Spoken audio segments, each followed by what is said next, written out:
Economy matters में खुशामदीद। मैं हूं शाहजेब अहमद। सबसे पहले शामिल करते हैं top stories. Net billing policy पर 16 सार्फिन के तहफ़्फ़ुज़ात। वज़ीर आज़म ने नई रेगुलेशंस का नोटिस ले लिया। मामले पर खुसूसी इजलास। पावर डिवीजन को नेपरा में फौरी नज़रसानी अपील दायर करने की हिदायत।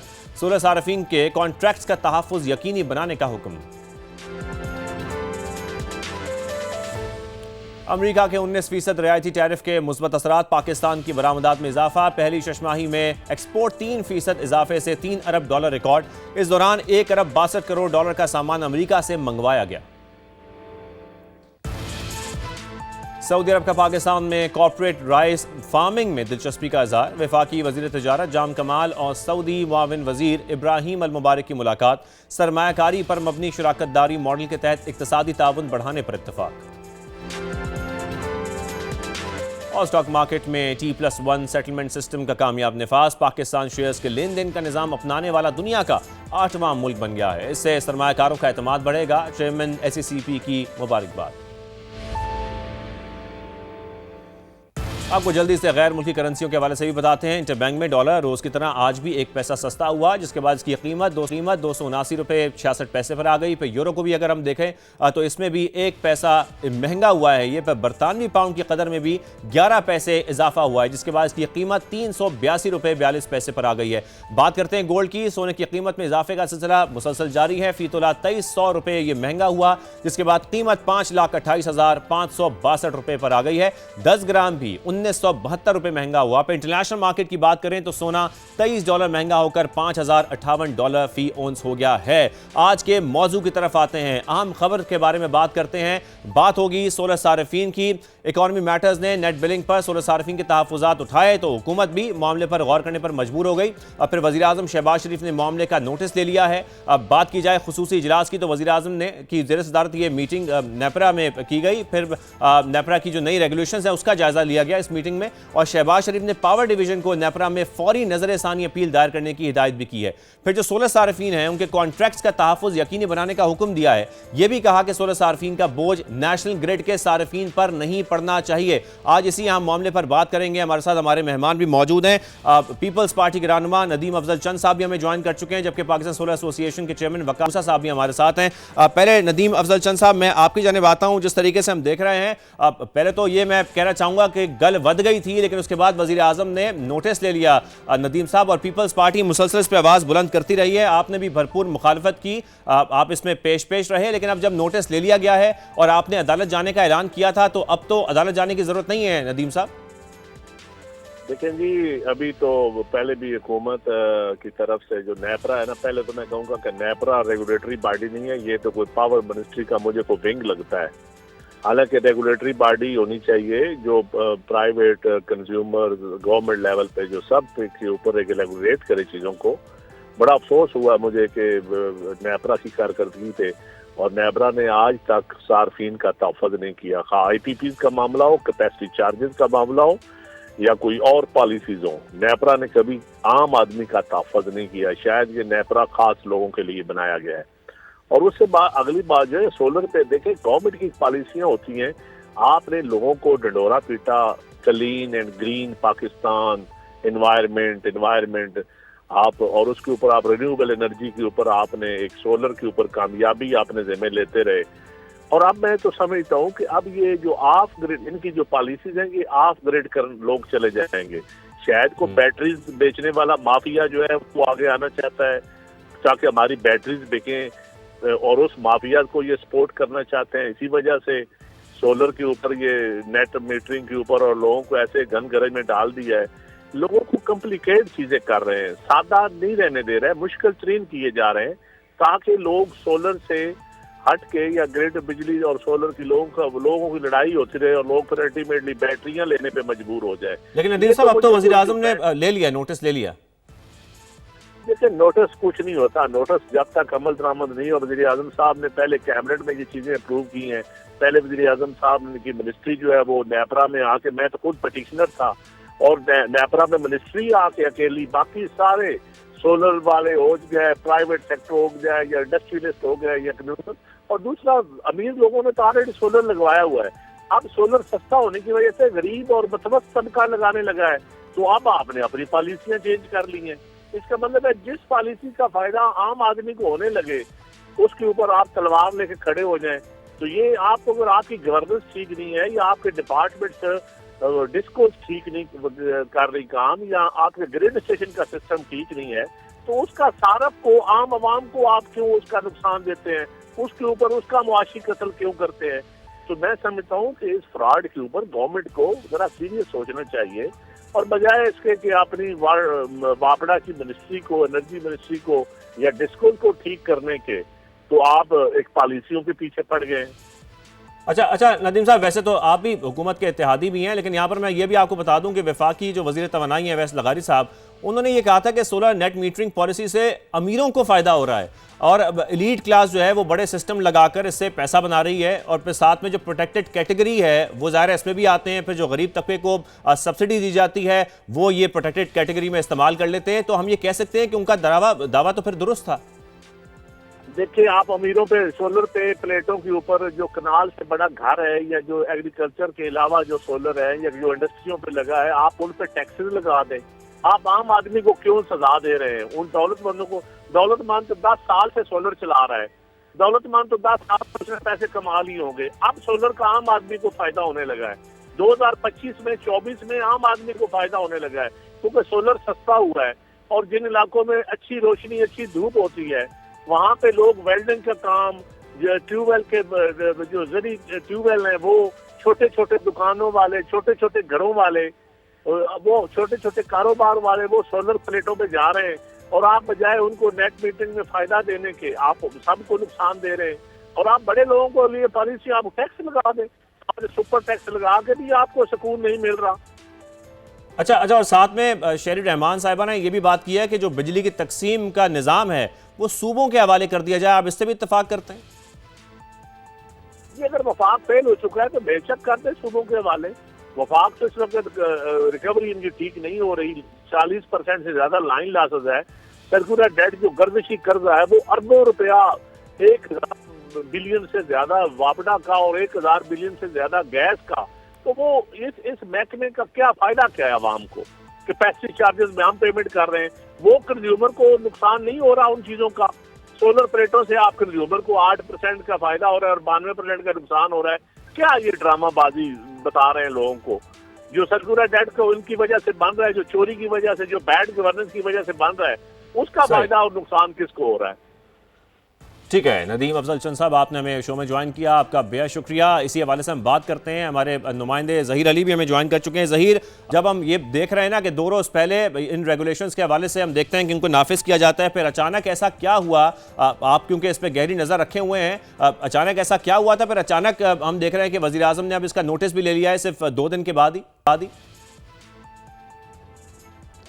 देखें, जब से ये रेगुलेशन नाफिज की गई हैं और जब से समात का इस पर आगाज़ हुआ था, तो जितने भी स्टेक होल्डर्स थे उनकी जानिब से मुख्तलिफ ऑप्शन दिए गए थे, और ये कहा गया था गवर्नमेंट को कि अगर आपका ग्रिड स्टेबल नहीं है तो इस पर फिक्स चार्जेस आयद किए जाएं पर कंट्रैक्ट। लेकिन जब आप इसको कंट्रैक्ट को रिव्यू करेंगे और जो बाई बैक रेट है उसको कम करेंगे, तो उसकी वजह से सोलर की हौसला शिकनी होगी, और इसकी वजह से प्रेशर आया, और पब्लिक प्रेशर की वजह से प्राइम मिनिस्टर ने नोटिस लिया और अब पावर मिनिस्ट्री को ये कहा है कि इसको रिव्यू किया जाए। लेकिन इसमें इंटरेस्टिंग बात यह है कि जो प्रेस रिलीज जारी की गई है, अलामिया जारी हुआ है, उसमें आप देखें तो प्राइम मिनिस्टर ऑफिस से जो अलामिया जारी हुआ है उसमें भी पावर डिवीजन की हमायत की गई है। इस हद तक तो ये पॉजिटिव है कि प्राइम मिनिस्टर ऑफ पाकिस्तान ने नोटिस लिया है। एक इजलास हुआ है जिसमें उनको ब्रीफिंग दी गई है नेपरा की जानिब से, पावर मिनिस्ट्री की जानिब से। लेकिन साथ ही में ये कहा गया है कि कंट्रैक्ट का तहफ़्फ़ुज़ करने के लिए आप नज़रसानी अपील दायर करें, लेकिन 4,68,000 जो कंज्यूमर हैं इस वक्त सोलर नेट मीटरिंग के, उनका बोझ नेशनल ग्रिड पे ना पड़े। तो ये पावर डिवीजन जो मिनिस्ट्री है उसके क्लेम की हिमायत है इसमें, चूँकि वो इसको जो रिव्यू किया गया या जो नई रेगुलेशंस लाई गई उसमें क्लेम यही किया गया कि जो प्रोटेक्टेड सार्फिन है वो 38% से बढ़ के 63% पे पहुँच गया। अगर नंबर में बात की जाए तो ये कह रहे हैं कि 94 लाख से बढ़ के 2 करोड़ 11 लाख से ये जो तादाद है कंज्यूमर की ये बढ़ी है। और इसके अलावा नेट मीटरिंग का जो शेयर है वो 7,000 मेगावाट तक पहुंच गया है, और जो सोलर इंपोर्ट हुआ है वो $8 बिलियन का इसका जो इंपोर्ट बिल है। और साथ में ये भी कहा गया है जो इस वक्त ऑफ ग्रिड है वो 13,000 मेगावाट से ज़ायद हैं। और नेशनल ग्रिड के जो सार्फिन हैं ये क्लेम किया गया कि उन पे जो इस वक्त बोझ है वो ₹2.87 है। लेकिन अगर नंबर्स की बात की जाए तो 3,90,00,000 मजमूई तौर पर कंज्यूमर हैं इस वक्त बिजली के, उसमें 4,68,000 जो इस वक्त नेट मीटरिंग वाले हैं उनका ज़्यादा फ़र्क 1.2% भी नहीं है और इतना बड़ा ग्रिड पे फ़र्क नहीं पड़ रहा। लेकिन पावर मिनिस्ट्री की जानिब से ये क्लेम किया गया कि ये बोझ है, इसकी वजह से 270 अरब रुपए का सालाना का बोझ है और इनके कॉन्ट्रैक्ट को रिव्यू किया जाए। अब जो नए कंज्यूमर आ रहे हैं उनके लिए तो ये बात समझ आ रही है कि उनके जो कॉन्ट्रैक्ट है उसको 7 से कम करके 5 लेकिन साल किया गया। और इसके ज़हीर अगर हम तब्दीली की बात करें, कुछ शिकों को उसको तब्दील किया जाएगा, क्या तब्दीलियां मुतवक्के हैं क्योंकि रेगुलेशंस तो ऑलरेडी बन चुकी हैं? जी सवाल दोहराइएगा। मैंने कहा अब क्या तब्दीलियां मुतवक्के हैं आपके ख्याल में, क्या खबरें सामने आ रही हैं? कुछ शिकों को तब्दील किया जाएगा क्योंकि रेगुलेशंस तो अब नाफिज हो गई हैं। देखिए शिकें जो इस वक्त तहफ़्फ़ुज़ात हैं वो यही हैं कि जो नेट बिलिंग है इसको चेंज किया जाए, चूँकि कंज्यूमर ने इस पे इन्वेस्ट किया हुआ है, हुकूमत की अपनी ये पॉलिसी थी, तो वो ये कह रहे हैं कि यूनिट टू यूनिट जो तबादला है उसको वापस किया जाए। चूँकि इस वक्त जो पुराने कंज्यूमर हैं उनके कॉन्ट्रैक्ट तो बरकरार रहेंगे, 27 रुपये का उनका रेट भी बरकरार रहेगा, लेकिन यूनिट टू यूनिट एक्सचेंज जो चेंज किया है उसकी वजह से उनको बिल ज़्यादा आएगा। उनके जो कंज्यूम रात को ग्रिड पे जब आएंगे बिल होंगे वो, और जो एक्सेस उनके यूनिट्स होंगे उनकी बाकायदा तौर पे नेशनल जो इस वक्त प्राइस है, इस वक्त जो पावर परचेज प्राइस है पर यूनिट, उसकी वैल्यूएशन की जाएगी और उसके बाद उनको जाके फिर बिल दिया जाएगा। तो इस हमारे साथ रहिए। वकास मूसा साहब भी हमें ज्वाइन कर चुके हैं, वकास साहब को भी शामिल गुफ्तगू करते हैं। वकास साहब, वज़ीर आज़म शहबाज शरीफ ने अब नेट बिलिंग जो रेगुलेशंस है उस पर नोटिस ले लिया है, अब क्या कहा जा सकता है कि सोलर सार्फिन की सुनी गई जो तहफ़्फ़ुज़ात थे वो अब ख़त्म हो जाएंगे, वो दूर हो जाएंगे, या अभी भी ऐसे मसाइल हैं जिनका सामना है? अस्सलाम वालेकुम, thank you for taking my opinion. देखें, इसको दो चीज़ों में डिवाइड कर लेते हैं। एक हमारे वो सारिफ थे जो जिनको आप कहेंगे जो पुराने सारिफ थे, जो कि पहले से नेट मीटरिंग लगा के बैठे हुए थे, या जिनका नेट मीटरिंग का कनेक्शन जो है वो पहले। अभी जो प्राइम मिनिस्टर का जो नोटिस आया है, सबसे पहले तो वो नोटिस खुशाइंद है कि चले प्राइम मिनिस्टर साहब ने इस चीज़ को देखा है, लेकिन साथ साथ ये भी बताते चलें कि प्राइम मिनिस्टर की नज़रों से पहले भी 2-3 दफ़ा ड्राफ्ट गुजर चुका है, इस पे कमेंट्स भी बहुत दफ़ा दिए जा चुके हैं। तो अगर थोड़ा सा पहले देख लेते तो अच्छा रहता, लेकिन चले देर आए दुरुस्त है, उन्होंने एक चीज़ देखी है। तो इसमें जो दो पॉइंट ऑफ व्यू है या दो जो पार्ट्स हैं, एक पार्ट जो कि पुराने कस्टमर्स के बारे में है, उसमें तो बड़ा एक क्रिटिकल चीज़ है कि सैंक्टिटी ऑफ कॉन्ट्रैक्ट, तो सैंक्टिटी ऑफ कॉन्ट्रैक्ट को वायलेट कर रहे थे। तो ये तो बड़ी अच्छी चीज़ है कि उन्होंने देखा है, बिकॉज ये तो एक समझ लें कि एक आपने वादा खिलाफी कर रहे हैं। आपने एक शख्स को कॉन्ट्रैक्ट दिया है 7 साल का या 5 साल का कि आपके साथ नेट मीटरिंग पे एक मुआहदा हुआ है, और इसके बाद आप कहते हैं नहीं अब नेट मीटरिंग पे नहीं होगा, अब नेट बिलिंग पे होगा, मैं 1-to-1 यूनिट नहीं एडजस्ट करूंगा, इसको आपको 25 रुपये दूंगा, ठीक है दूसरे लोगों से बेहतर दूंगा, लेकिन वो वादा के नहीं, वो एक कॉन्ट्रैक्ट के तो आप खिलाफ जा रहे हैं। तो ये तो बड़ी अच्छी चीज़ है कि इसको देख रहे हैं, लेकिन प्राइम मिनिस्टर साहब ने अभी सिर्फ इसी चीज़ पे कहा है, और ज़रूरत यह है कि ओवरऑल पॉलिसी को भी देखा जाए, बिकॉज इस ओवरऑल पॉलिसी में भी नुकसान हैं, और सबसे बड़ा नुकसान यही है कि लोग ग्रिड से उतर जाएंगे। बहुत सारे और लोग हैं, जिस तरह अभी नदीम साहब ने जो कहा, इसी तरह से और लोग भी कह रहे हैं कि बहुत सारे लोग हैं जो सोलर लगाने के लिए तैयार हैं, नए घर बन रहे हैं, नए किसी वजह से किसी ने पहले नहीं लगाया था, अब वो सोलर लगाने वाला है।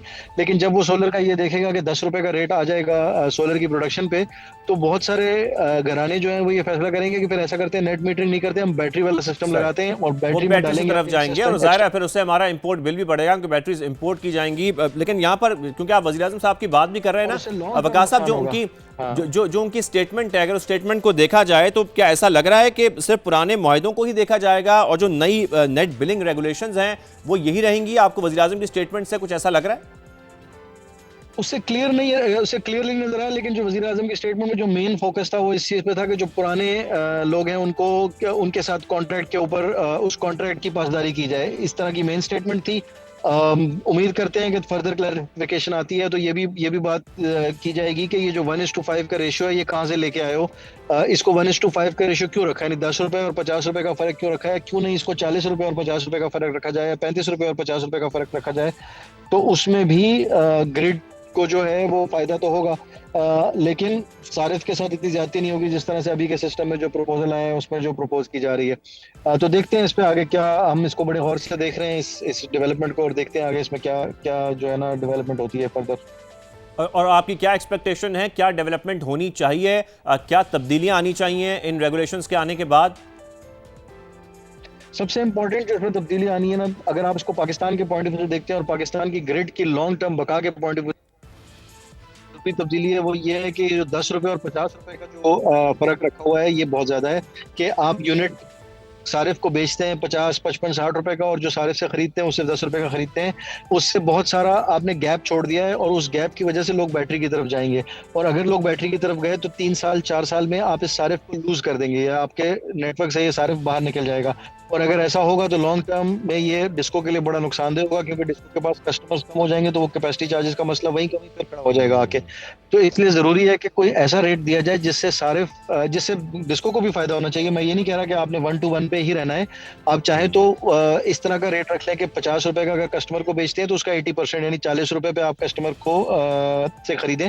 तो उससे ये हो रहा है कि डिस्को को भी फायदा हो रहा है, 20% का है, 25% का उसको भी फायदा हो जाएगा। बिल्कुल। और साथ में सारिफ को भी ये होगा कि मैं क्योंकि बैटरी में क्योंकि क्यों इन्वेस्ट वकार करूं, साहब, ठीक है मुसलसल मैं गवर्नमेंट ये बात भी कर रही है कि जाहिर बात है जो बोझ है वो नाकाबिले बर्दाश्त हो जाएगा कौमी ग्रिड के ऊपर। तो ऐसी विन विन सिचुएशन क्या हो सकती है कि इन दोनों सूरत हाल को अगर देखा जाए तो हुकूमत इसको संभाल सके?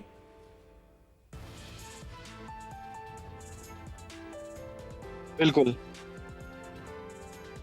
जी जी, क्या इस पे आपका क्या पॉइंट ऑफ व्यू है? वो विन विन सिचुएशन कैसे पैदा की जा सकती है वकार साहब? वो विन विन सिचुएशन इसी तरह पैदा की जा सकती है कि जो एक्सपर्ट्स हैं उनके साथ बात की जाए, जो दूसरे ममालिक में रियलिटी ऑफ द मार्केट को भी सामने रखा जाए। देखें, एक व्हीकल्स जिसमें 4 पहिए वाली तो है ही, लेकिन 2 पहिए वाली भी बहुत ज्यादा है। जो जो डिमांड जनरेशन का मसला है वो इस चीज से सॉल्व किया जा सकता है। अगर आप डिमांड जनरेशन करना चाहते हैं तो जब ये इलेक्ट्रिक बाइक्स और मोटर रिक्शाज और गाड़ियां भी जब चार्ज होंगी तो जाहिर ग्रिड पे एक डिमांड आएगी। तो कैसे इस चीज को एनकरेज किया जा सकता है, इसको बेहतर से बेहतर बनाया जा सकता है, ताकि जल्द से जल्द उससे ये होगा कि हमारा जो पेट्रोल की इंपोर्ट है उस पर भी बेहतर इम्पैक्ट आएगा, और हमारा जो माहौल है उसमें भी बेहतर इम्पैक्ट आएगा। तो इस चीज को कैसे एनकरेज किया जा सकता है। इसके अलावा फॉर एग्जांपल पीक और ऑफ पीक के टैरिफ्स को किस तरह से प्ले किया जा सकता है कि जिससे दिन के टाइम पे जब सोलर की बहुत ज्यादा अवेलेबिलिटी होती है तो उस टाइम पे अगर तमाम नेटवर्क के लिए टैरिफ कम कर दिया जाए, सोलर सारिफिन के लिए भी और जो वो सारिफिन के लिए भी जिन्होंने सोलर नहीं लगाया है, उससे ये होगा कि सोलर का फायदा सबको मिलेगा। और दिन के टाइम पे वैसे भी मार्जिनल कॉस्ट कम होती है क्योंकि सोलर की तरफ से बहुत ज्यादा पावर आ रही होती है, तो उस टाइम पे सबको ये फायदा पास ऑन किया जा सकता है। तो इस तरह के कुछ प्रैक्टिकल और कुछ क्रिएटिव सॉल्यूशंस को इस्तेमाल करते हुए डेफिनेटली सॉल्यूशन निकाला जा सकता है। ऐसी बात नहीं है कि सॉल्यूशन नहीं है, सॉल्यूशंस हैं। सॉल्यूशन ढूंढने के लिए थोड़ी मेहनत करनी पड़ती है और उसको इम्प्लीमेंट करने के लिए थोड़ा टाइम लगता है और स्ट्रगल करना पड़ता है। अगर आप वो स्ट्रगल करने के लिए तैयार हो एंड इजी वे आउट ना ढूंढ रहे हो तो डेफिनेटली आप मुल्क के लिए एक बेहतर पॉलिसी बना सकते हैं, और हम आपके साथ हैं इस चीज़ में, ज़रूर आपको सपोर्ट करेंगे जहाँ पे भी ज़रूरत होगी। सोलर एसोसिएशन हो गई, हमारी सोलर की इंडस्ट्री हो गई, हमारे एकेडमिक्स हो गए, तमाम खुशी से इसमें सपोर्ट करेंगे और हल निकालने में मदद करेंगे। और जाहिर बात है वकास के पावर डिवीजन की अगर हम बात करें तो उनकी इन रेगुलेशंस के हवाले से एक मेहनत भी है, दादोशुमार उन्होंने इकट्ठे किए होंगे। आपको लगता है कि उन्होंने तमाम स्टेक होल्डर्स को ऑन बोर्ड लिया था, और अगर नहीं लिया था तो उनको लेना चाहिए ताकि कुछ बेहतर तजावीज़ सामने आए और उस पर फिर अमल किया जाए? कुछ इस तरह लगता है कि उन्होंने स्टेक होल्डर्स को 2-3 दफा अमल करने की कोशिश की है, लेकिन उस अमल को सही से नहीं किया है। उसकी अब क्या वजह है एग्जैक्टली तो मैं नहीं बता सकता। फील होता है कि शायद उनके ऊपर प्रेशर बहुत ज्यादा है, फाइनेंशियल प्रेशर कि भाई रिकवरी करनी है। वो जिस तरह एफबीआर के ऊपर होता है ना कि उनके पास एक प्रेशर होता है कि वो पैसे पूरे करने, हर दफा वही सैलरी क्लास के ऊपर या उसी बंदे के ऊपर जो टैक्स नेट में उसी के ऊपर और बोझ डाल देते हैं। तो कुछ इस तरह का अप्रोच हो रहा है कि जानते हुए भी जो है वो चीज़ सही से नहीं कराई जा सकती है या कराई जा रही है इस पे, लेकिन हमें डेफिनेटली अमल करने की या इसको हमें फिक्स करने की जरूरत है इस चीज़ को, क्योंकि ये मुल्क का मामला है। और देखिए फिर 3-4 साल बाद हम उधर ही खड़े होंगे, एक और पॉलिसी आ रही होगी, एक और दफ़ा कन्फ्यूजन होगी। तो इससे बेहतर ये है कि हम इस मसले को एक थोड़ा longer term point of view से लेके इसको सॉल्व कर लें। बिल्कुल ठीक है वकास साहब, बहुत शुक्रिया, आपने हमें शो में ज्वाइन किया। ज़हीर भी हमारे साथ लाइन पर मौजूद हैं। ज़हीर, पावर डिवीजन की जैसे कि कर रहा था, उनके हुकाम का क्या कहना है? अब जाहिर बात है उनकी एक बड़ी मेहनत थी, उन्होंने दादोशुमार इकट्ठे किए इन रेगुलेशंस के हवाले से। कुछ अपडेट्स इस हवाले से आपके पास आई हैं कि वज़ीर आज़म ने अब उनको कहा भी है दरख्वास्त दायर करने का नेपरा में? देखिए, अब वो मशावरत करेंगे और उसके बाद बाकायदा तौर पर नेपरा के पास जाएंगे। उससे पहले स्टेक होल्डर से मशावरत भी की जाएगी, क्योंकि पावर डिवीजन की जानिब से जो क्लेम किया जा रहा है वो तो यही है कि ग्रिड जो है वो अनस्टेबल हो रहा है, प्रोटेक्टेड सार्फिन बढ़ रहे हैं, उसके अलावा कैपेसिटी चार्जेस बढ़ रहे हैं। और फिर ये उनका ये कहना है कि ये क्लेम है कि ये जो अमीर लोग हैं ये इन्होंने सोलर इस्तेमाल किए हैं और सोलर इस्तेमाल करने के बाद ये प्रोटेक्टेड कैटेगरी में आ गए हैं और ये 2 करोड़ से ज़ायद लोग ऐसे हैं। तो इसके लिए ज़रूरी है कि इनकी रेगुलेशंस को चेंज किया जाए। और पावर डिवीजन का ये भी कहना है कि जो पॉलिसी आई थी उसमें 2015 में, उसमें ये प्रोविजन थी कि 2023 में इसको दोबारा से रिव्यू करना है, लेकिन हमें 1.5 साल लगे स्टेक होल्डर को जो है वो एतमाद में लेने में। और उसके ठीक है ज़हीर अली, आपने सवाल से तफसील हमें आगाह भी किया, हमें शो में ज्वाइन किया, आपका बहुत। और अब नोटिस क्योंकि ले लिया गया है वज़ीर आज़म की जानिब से, और अब हम देख रहे हैं कि पावर डिवीजन एक दरख्वास्त दायर करेगा नेपरा में। उसके बाद क्या इसमें तब्दीली आती है, क्या अपडेट्स आती हैं, वो भी हम आपके साथ शेयर करेंगे। फिल वक्त इतना ही, इजाज़त दीजिए, अल्लाह हाफ़िज़।